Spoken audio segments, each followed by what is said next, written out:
Hey folks, this is Billy DKY, the truth seeker that simplifies and demystifies. Today we're going to be talking about force and cleverness.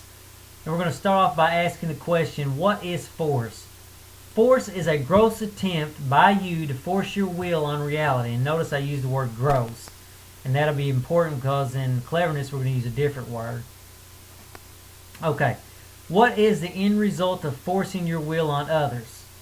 If you try to force your will on me, I'm going to resent you and I'm going to resist you. And likewise, if you do that to others, they're going to resent you and they're going to resist you. So it's a losing strategy.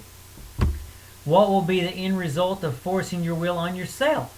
Well, if you try to force your will on yourself, likewise, your unconscious will resist you and will resent you, and also you're likely to get injuries. I mean, the injuries I've got was from lifting weights and trying to force my will on my body, and they caused injuries. Moving on to cleverness. What is cleverness? Cleverness is a subtle attempt to exhort your will on reality. Notice I use subtle on cleverness. On force, it is a gross attempt. Force is more of like a masculine trying to force your will on reality. Cleverness is more like a womanly way or feminine way of exhorting your will on reality. What is the end result of using cleverness on others? Typically, they're going to eventually they're going to figure you out. They're going to figure out you tricked them in some way or another, and they're going to resent you. And again, they'll wind up resisting you, and eventually they'll lack trust in you. They won't trust what you say because they know you're trying to trick them in some way.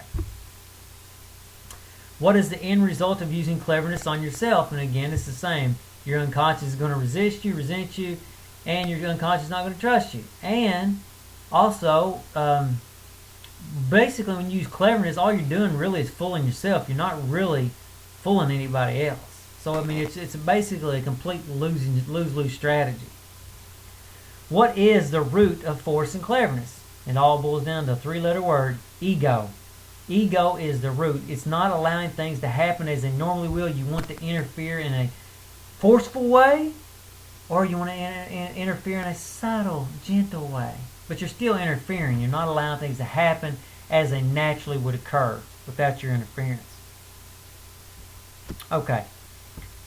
So what happens if you don't exhort your will on reality? Exactly what is supposed to happen will happen. It's not a real hard concept. Just get out of the way. Okay.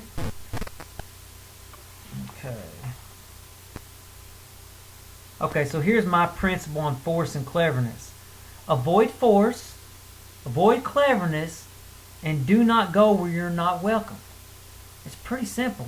No forcing your will on people, no tricking people, and if you're not welcome, just go away. It's really that simple. I've got some miscellaneous thought here. Lao Tzu said this over 2,500 years ago. Force is followed by loss of strength.